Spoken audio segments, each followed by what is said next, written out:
I would like to welcome everyone to the joint University of Toronto and University of Seoul Applied AI and Data Science Seminar Series. I'm Alex Olson. I'm a Senior Research Associate at the Center for Analytics at AI Engineering here at U of T. And I'm excited to introduce our speaker tonight, Professor Chi-Guhn Lee.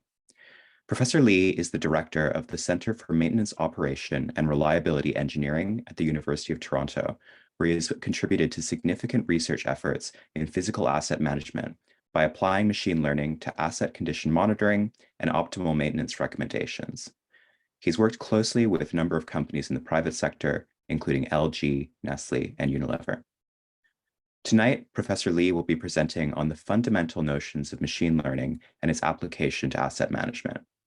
As you may know, the complex systems we face today consist of numerous subsystems and components, and its continuous operation depends on that of those subsystems and components. This is where Dr. Lee's expertise comes in, as he will share with us how Seymour's research efforts have enabled physical asset management by applying machine learning. Just a quick note on questions.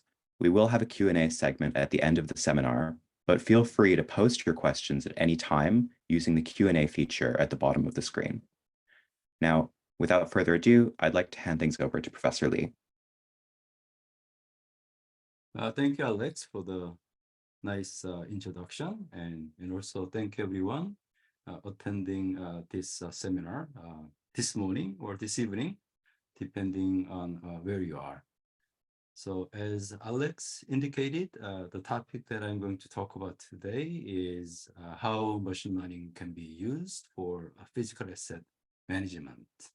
And the talk today that I'm going to present is non-technical, most of the parts, as I'm going to go over case studies that we did with private sector in the last 4 to 5 years. Some case studies are technical, so I have to warn you. In the second part of the talk, I'll go over some advanced models that we developed to tackle some of the traditional challenges in machine learning projects. So that by nature, a bit more technical. Again, this is Chi-Guhn. I'm a professor in industrial engineering program. Also, I'm leading Center for Maintenance Optimization and Reliability Engineering. Okay, so physical asset management is a small portion of more general asset management. Asset management is a cost-effective approach for asset operation, maintenance, upgrade, and disposal. And speaking of asset, there are 5 different types. The first asset type is a human asset, second, financial asset, followed by intangible assets such as reputation, intellectual property, and morale. And the fourth asset is information asset, and the final asset is physical asset.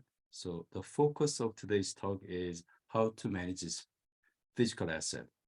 So physical asset management is very important for organizations when it comes to achieving the given goal. And in order to successfully achieve the goal, the organization will have to provide continuous care to keep all these physical assets in an operational condition. To achieve that, we have to implement condition monitoring system for those assets. When it comes to condition monitoring, there are 3 traditional things that we have to do. Fault detection and classification is a common objective that we have to achieve. And prediction of the future health condition is another. And finally, recommendation for maintenance optimization. So the talk today will be focusing on those 3 tasks using machine learning models. This is my plan, how I can use the next 40 to 45 minutes to cover topics that I have prepared today. The first part of the talk is about some case studies that we did at Seymour, starting from unsupervised machine learning using data mining techniques. Second topic, supervised machine learning for anomaly detection. We use the deep learning in particular here. And the third model is somewhat complicated because deep learning itself did not perform well. So we ended up stitching traditional statistical model with deep learning so that we can effectively predict health condition in the future. And finally, we have reinforcement learning, machine learning branch for decision making. Once I'm done with case studies, I'll move on to a bit more technical topics, advanced machine learning method. Here, we will try to tackle typical challenges in machine learning project, namely data issue. So when the data is incomplete, particularly missing label, how can you perform machine learning training? And what about insufficient data? So sometimes we have very limited sample per class, then nonetheless, we'll have to carry out forecasting task. So these are the topics that I'm going to address in the first part of second part. And finally, I'm going to address some advanced techniques for reinforcement learning in an effort to minimize the training effort to achieve optimal policy.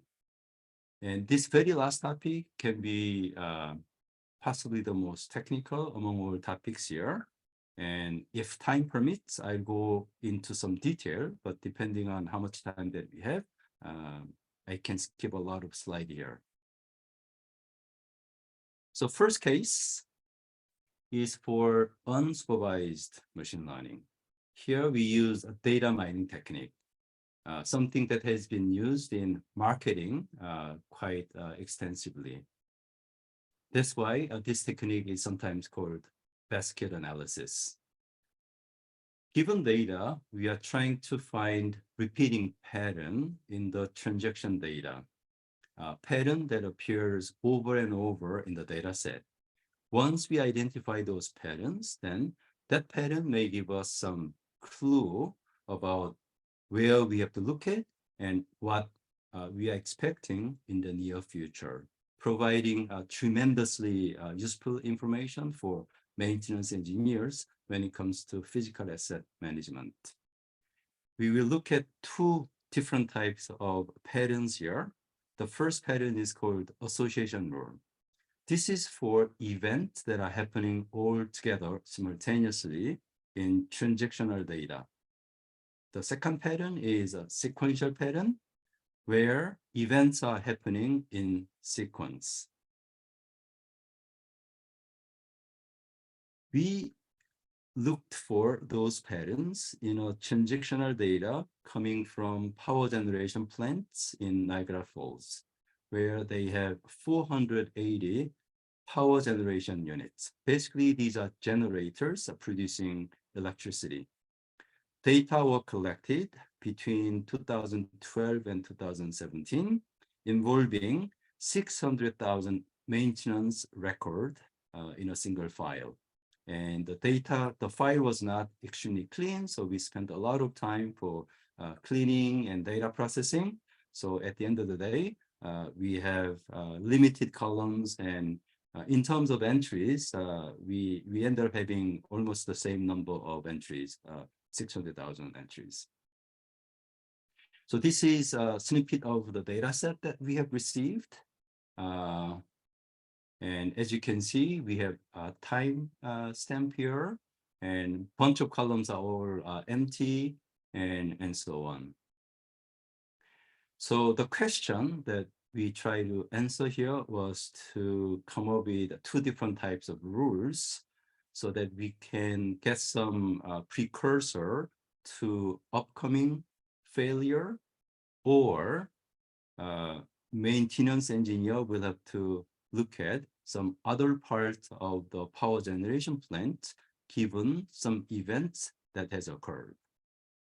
So mining association rule will allow maintenance engineer to check other parts of the power generation plant given some conditional events here, because those two events tend to happen all together, so that when one happens, possibly the other is also ongoing. The second pattern is sequential, so that given precursor, we can expect the following event will occur in the near future. So we are looking for those two different types of rules. By applying the first search algorithm for simultaneous pattern, we found those patterns. So the first pattern has pretty high confidence level. So whenever we see circuit breaker issue, as well as a generator voltage issue, then simultaneously generator power transformer also have some issues with 80% confidence level. So this is very high, so that maintenance engineer will have to check generator power transformer whenever they see those two events occurring. And other patterns are less certain, so confidence level is 74%, 73%, but still 70% confidence level is pretty high. So given those patterns, maintenance can be done more effectively. The second pattern is a sequential rule, so that whenever antecedent happens, then we are expecting subsequent events to happen within certain time window. And the first pattern has very, very high confidence level, 95%. In this case, we focus on force outage, basically a failure of the generation unit. So with 95% confidence level, whenever brush and brush rigging happens, as well as a circuit breaker and generator voltage has some issue, then first outage happens with 95% confidence level. So almost certainly, given this high confidence level. And other patterns also have pretty high confidence level, 94%, 93%, and so on. So these are the conditions. Whenever those conditions are satisfied, then maintenance engineer will have to prepare for a force outage. So given those two different types of patterns, then maintenance operation can be done a lot more efficiently. And also given those patterns, we can combine these with some cost parameter so that we can optimize how we can respond to the system given ongoing issues that we can observe. So this is an example of unsupervised machine learning, how this technique can be used in maintenance operation. So in this case, we don't need any label information, making the technique unsupervised learning. The second case study is a supervised learning using neural network. And this case is coming from a subway system in the city of Toronto. So TTC is a company responsible for maintaining and operating a public transit system in downtown of Toronto. And they had some issue a couple of years ago where their subway got damaged after passing through some sections of their rail. And further investigation revealed that the main cause of the damage to the car was due to severe deformation in the rail. And the rail was deformed due to extreme heat. And as you can imagine, as a train is passing over a rail, especially when the rail is curved, passing the train will produce a lot of heat. And the heat may become quite extreme at times. If that happens over and over, that portion of the rail can be deformed permanently. And once deformed, train passing over can be damaged eventually. So what they did was they installed infrared camera at the tail of their subway system so that they can take images of the rail as the train is passing. Once video clips are all collected, then they have to bring those video into their office and ask human inspector to go over all the images to identify potential problematic area in their rail. But as you can imagine, the video taken in the underground tunnel is not very exciting, so that the human inspector made a lot of mistake and the job was extremely boring, and so that they could not keep the same inspector for a long time. So this company and our lab worked together to automate this inspection process by using deep learning technology. So what we did was we used object detection algorithm, which is publicly available. And this algorithm was partially trained using public database so that upon downloading, object detection algorithm can detect human with certain confidence level, height in the scene, and so on, and put bounding box around the object detected. But this algorithm was not customized for the subway system. So using the image collected, we further trained this neural network so that the neural network can identify problematic area in their rail with some confidence level. So these are some good examples. On the left, we have anomaly detected with high confidence level, so 96%. And there's another spot here in the same image with a bit lower confidence level. On the right, this is image taken during daytime, which is tougher because of the sunlighting reflecting everywhere. But nonetheless, in this case, our neural network algorithm can detect this as anomaly, 99% confidence level. So these are some of the good cases. There are some tricky cases as well. So for instance, in the leftmost image, these are tiles attached on the platform. This is above ground subway station, so that during the daytime, sunlight is reflecting on the tile, making our neural network model confused. So that neural network thought that this tile is unusually hot rail. And this is another false positive. And again, this is above ground station next to road where a truck is passing by. And the windshield is reflecting sunlight so that our neural network-based inspector got fooled. The challenge here was labeling the images was quite expensive.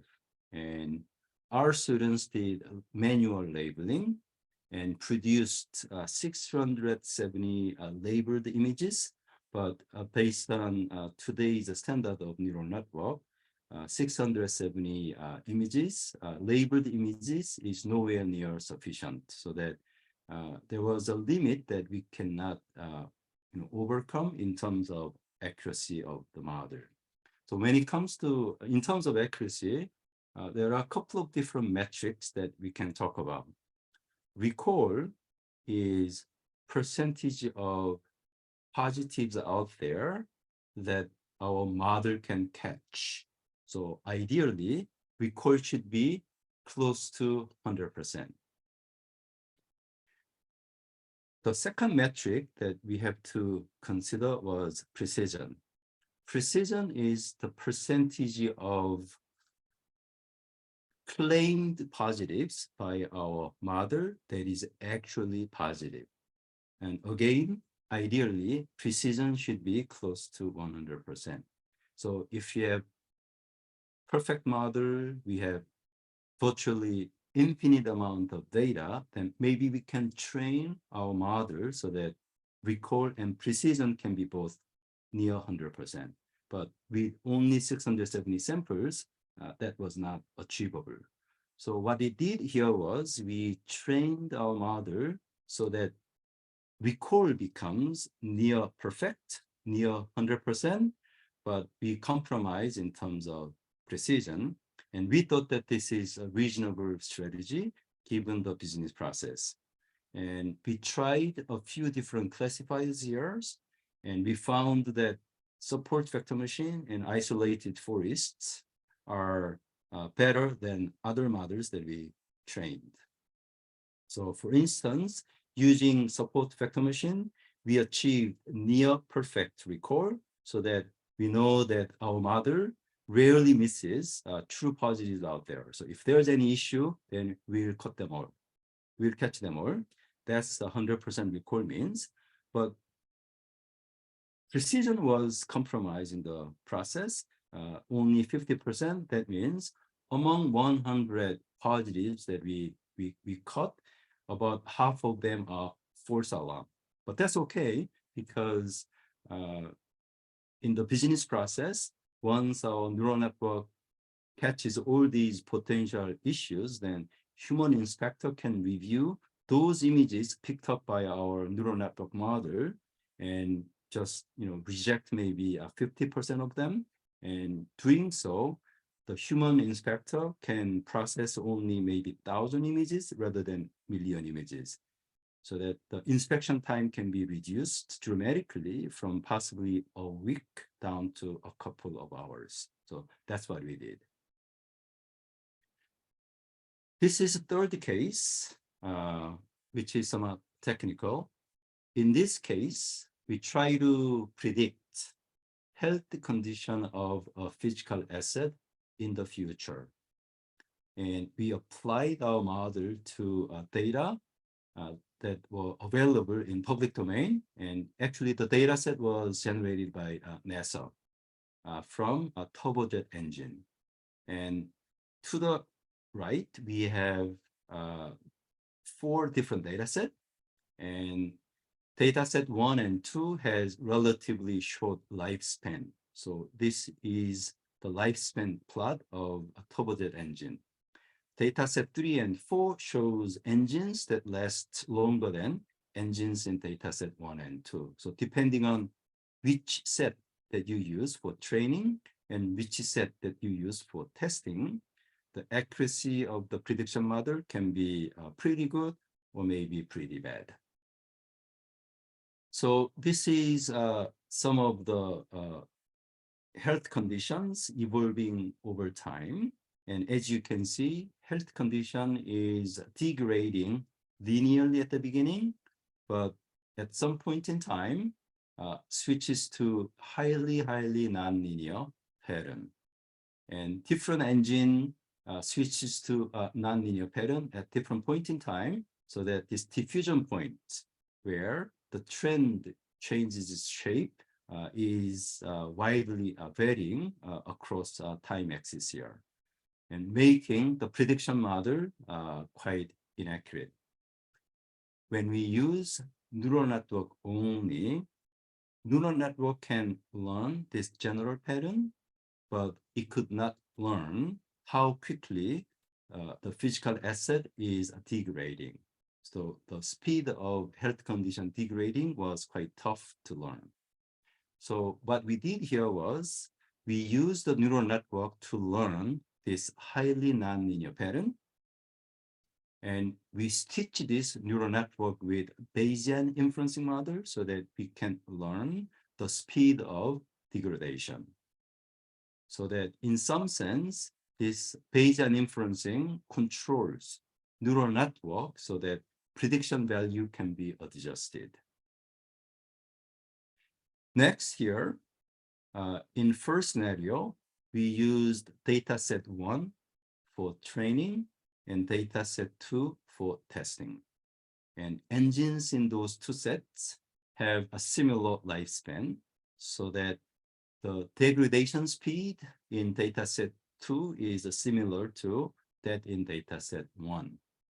And given this, our Bayesian inferencing came up with degradation speed factor phi as 0.94, close to 1. So there's no significant difference between data set 1 and 2 in terms of degradation speed.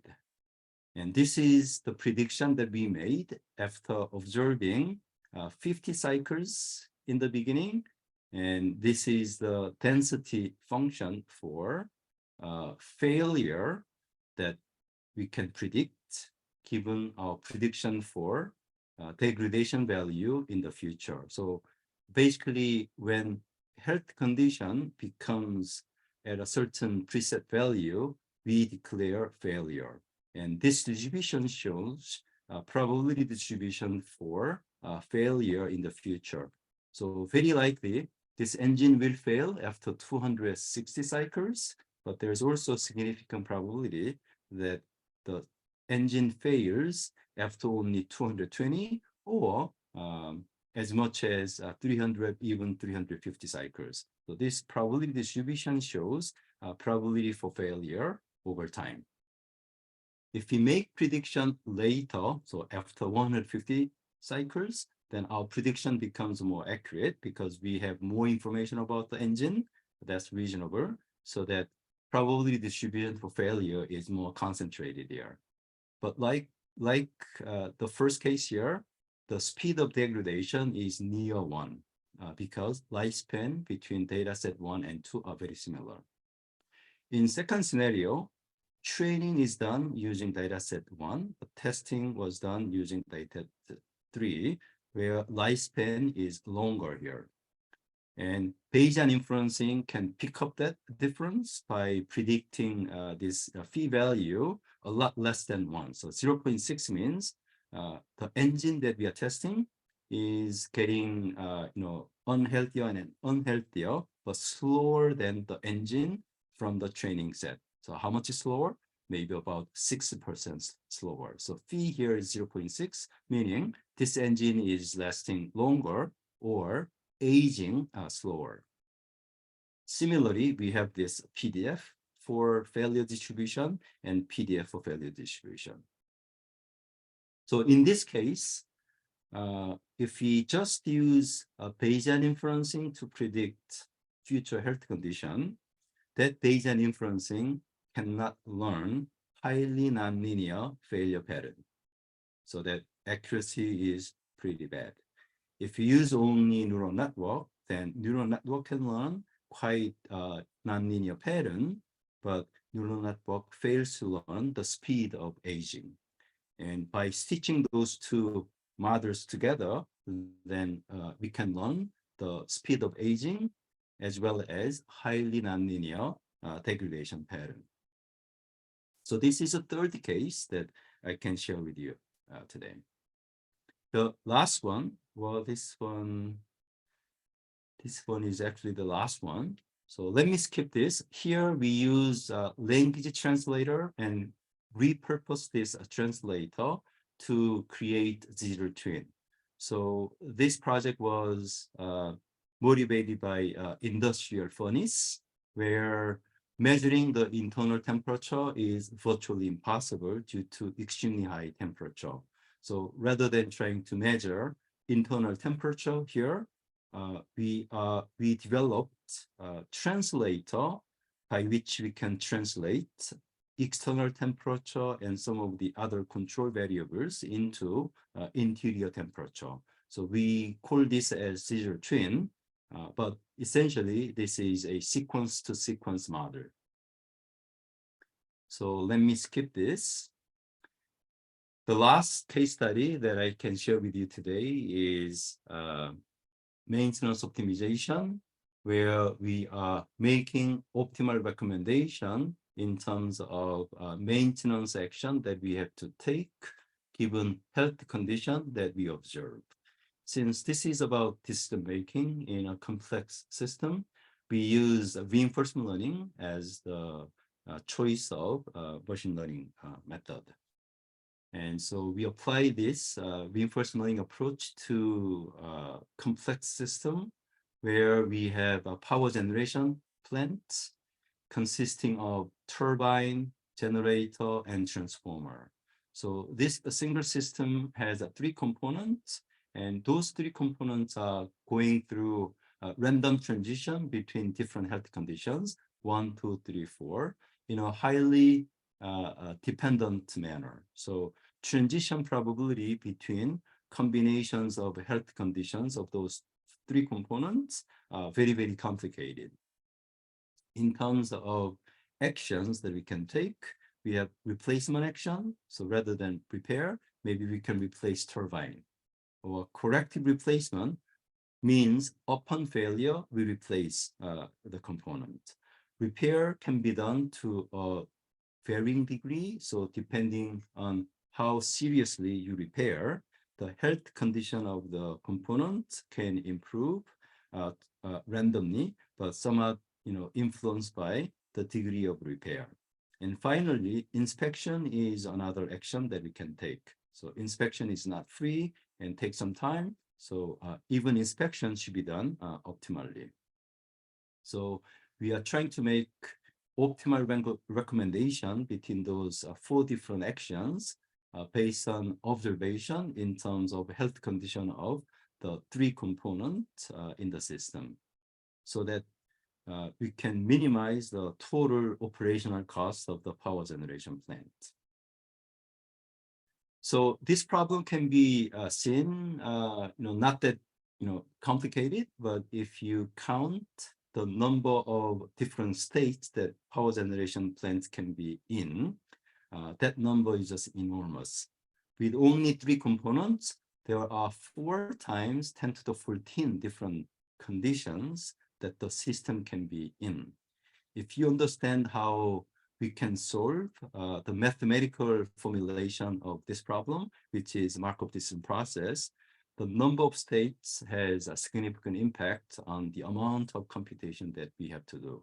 So this number is large, so that the complexity of the solution method is quite large. Basically, this problem is not solvable using mathematical method.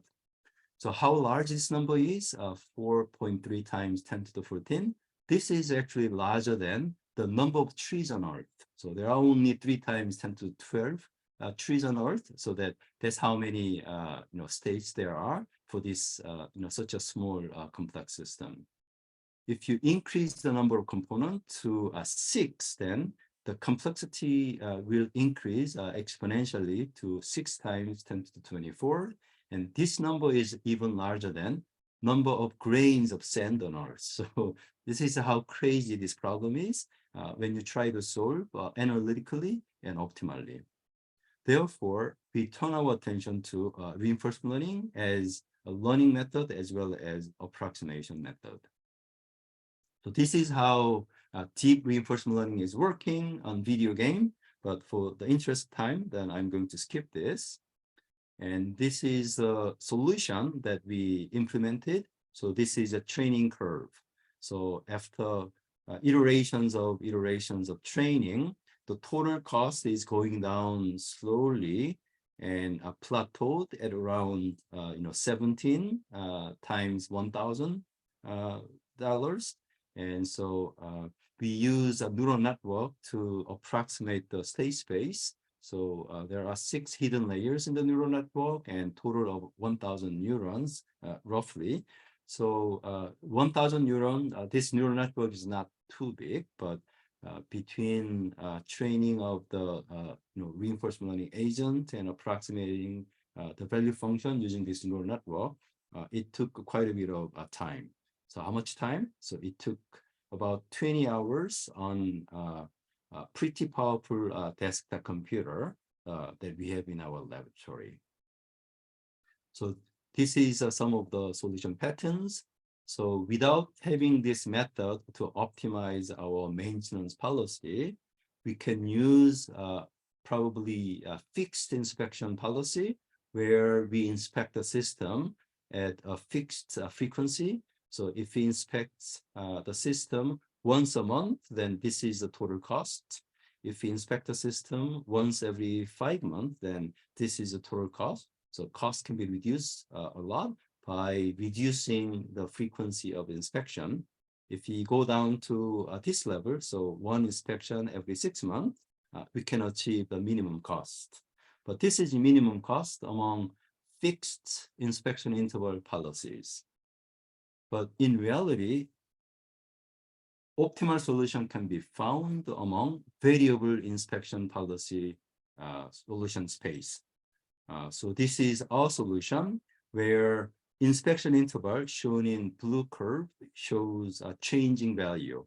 When the system is young, so between 0 months and 33 months, inspection every 14 months is optimal according to our policy. When the system is a bit older, between 33 months and 67 months, then inspection every 11 months is optimal. And as the system gets older and older, then we are reducing the time between two consecutive inspections. By doing this, we can reduce the total operational cost significantly from this fixed optimal inspection policy. So this is a case study where we use reinforcement learning to make optimal decision. Okay, so this concludes the first part of my talk, where I share some of the case studies that we had at the center. So let me quickly check if there's any questions. So Q&A. So bear with me. So I'm trying to open a Q&A board here. So the first question, was there an idea to use auto labeling software to get the labeled data faster and also finding exact area of image to be processed for inference? I'm not sure whether there is a auto labeling software, but we did use some labeling software from Microsoft, but it's not 100% automatic. So it requires human intervention, so that to me, it is more manual than automatic. But we used some software, some segmentation and so on, but it involves a lot of manual work. The second question, out of curiosity, of the 672 images obtained, what was the split between training and testing for those results? So this is somewhat detailed question, so I don't recall on top of my head what was the split, but in many cases that we did at the center, we used sometimes 80-20 split, other times 70-30. So sometimes we had validation set 15%, testing 15%, and 70% training. But for that particular case study, I don't remember what was the exact split, but should be around those numbers. The next question, how were anomaly detection results used in executing maintenance work at TTC? Were all anomaly alerted, or was there a ranking criterion? So I'm not sure what you mean by ranking criterion, but this anomaly algorithm can be used in the business process, as I suggested.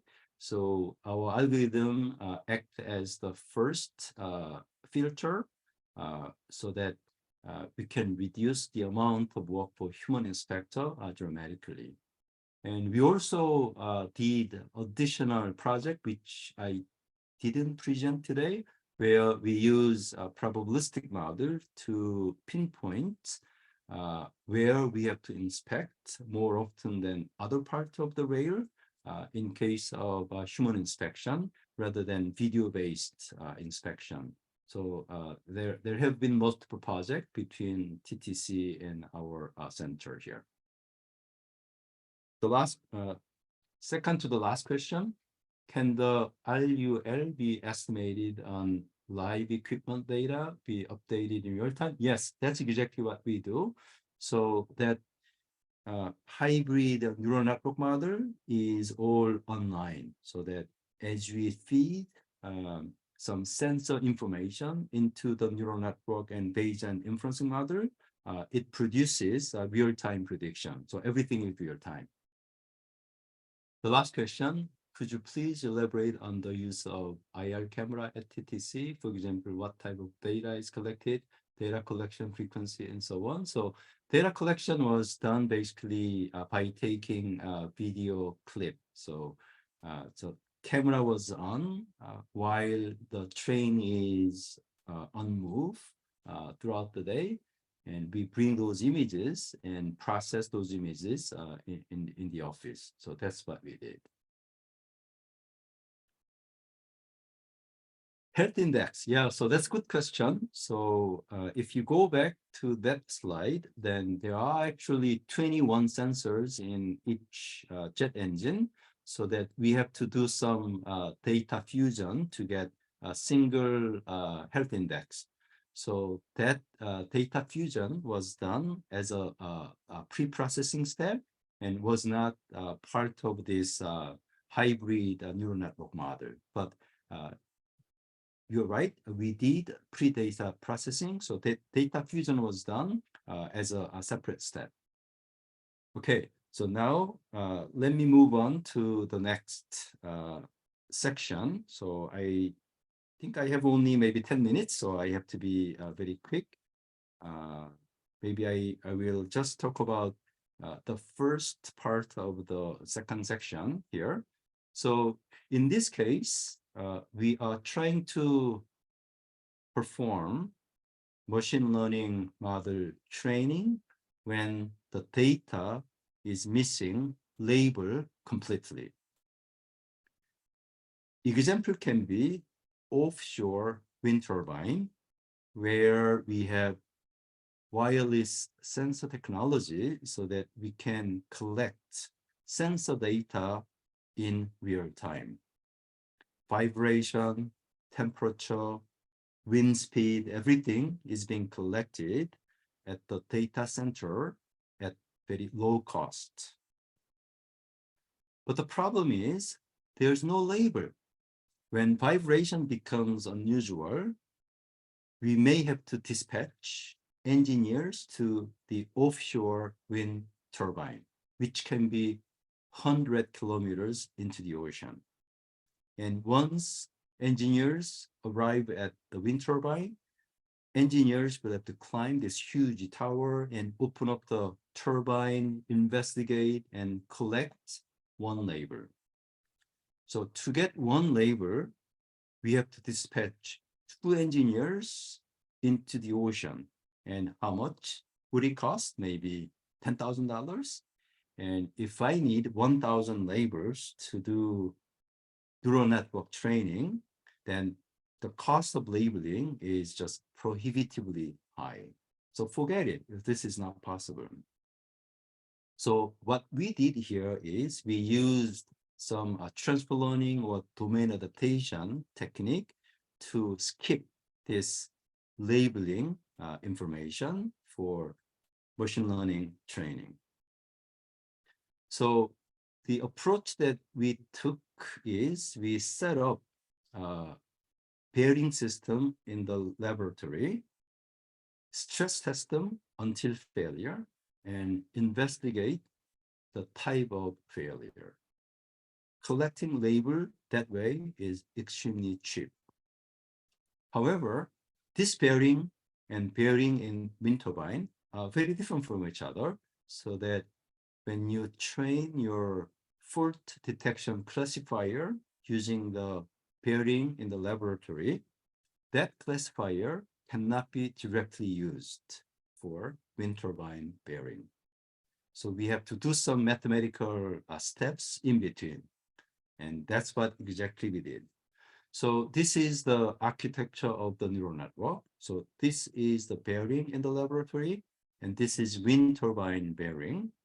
And we put twin neural network, one for each bearing. And as the samples are going through layers of neurons, we are basically projecting the original data into a new space. We measure the difference between distributions of the sample in the projected space, layer by layer.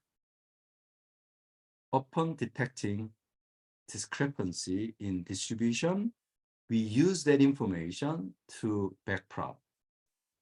And by doing this, after maybe 10,000 training iterations, the data collected from different systems are becoming more and more similar in terms of distribution at each layers of the neural network. So that's basically what we did.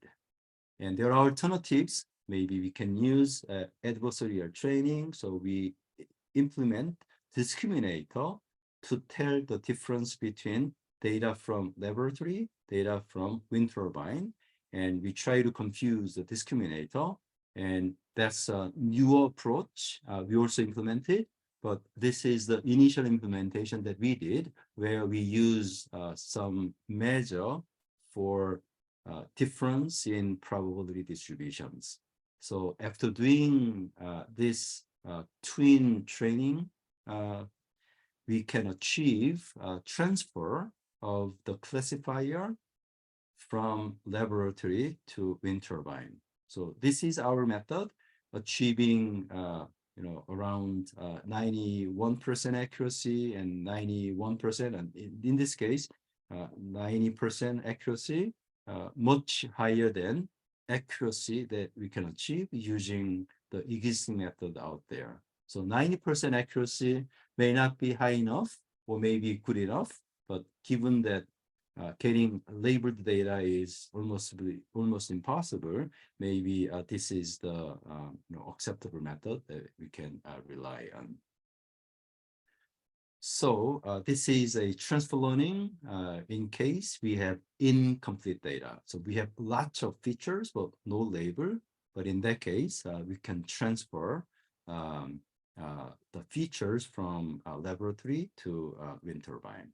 So there are other issues here. So in case we have very limited data, we can use few-shot learning. And we also have reinforcement learning with a transfer function. But thanks to the time, I think I'm almost done. So I only have 9 minutes to go, so that I better use this remaining time for questions and answers. So I'm going to conclude, jump into the last slide here. So machine learning is promising, as you all know, but still far from reality, such as incomplete data or insufficient data. So data has become the main challenge in many machine learning projects based on my experience. And also generalizability of the trained model can be quite limited, so that we cannot transfer fault detector from laboratory to the wind turbine. And particularly reinforcement learning is facing prohibitively high training costs, so that we have to use some special technique such as transfer learning and sim to real, which I skipped in terms of time. However, the field is moving quickly, so what machine learning can do today can be different from what it can do tomorrow, so that given this quickly moving technology, maybe we can be somewhat hopeful. So we have to stay tuned how this technology is moving forward. But in the meantime, you should understand the limitations of the model that you are using. So my recommendation is you should know what you are doing when you use machine learning-based approach to whatever problems that you are facing in reality. So with this, I'm going to conclude my presentation. And now I have 6 to 7 minutes. So if you have any questions, feel free to type in your questions into the Q&A box.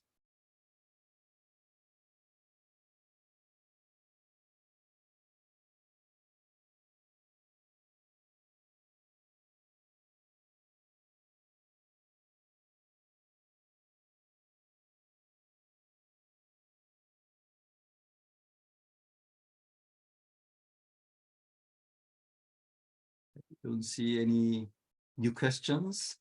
Maybe the audience depleted the question from the first section. Oh, there's one question. So what software or other tools did you use to build and deploy model? So in our group, we use nothing but Python programming. So we don't use any specific tools. But for sim to real, we use NVIDIA Omniverse to implement a virtual model. So other than that, yeah, I cannot think of anything else.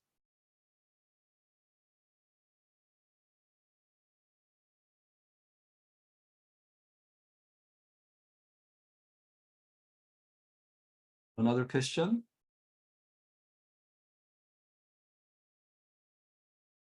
So industry is actually quite serious about machine learning. I've been working with private sector quite extensively, and I know multiple companies are actually implementing machine learning models in-house, and deep learning, and sometimes some of the advanced architectures they know how to use. But the level of understanding and internal capacity seems quite varying between companies. Larger companies tend to have some internal capacity so that they have their own team to implement some models. And so, yeah, that's my experience as of today.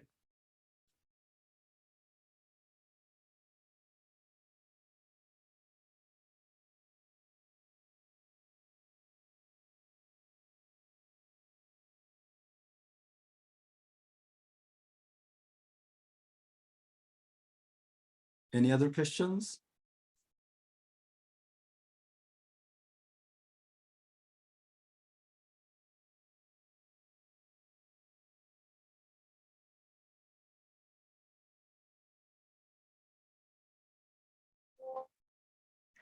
We still have a few more minutes, so if anyone wants to ask any questions, feel free. But I just wanted to thank you, Professor Lee, for sharing your expertise and your insights with us tonight. I really enjoyed the talk, and it was very interesting to see how these technologies are applied to quite a wide range of different areas. So thank you very much. And thank you to everyone who attended tonight. Okay, thank you, Alex, and thank you, everyone attending this talk, and especially those who are in Toronto.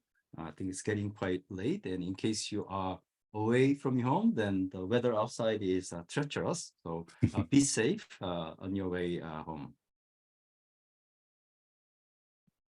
Okay, why don't we stop there? Thank you so much for your time, everybody. Okay, thank you. Have a great night.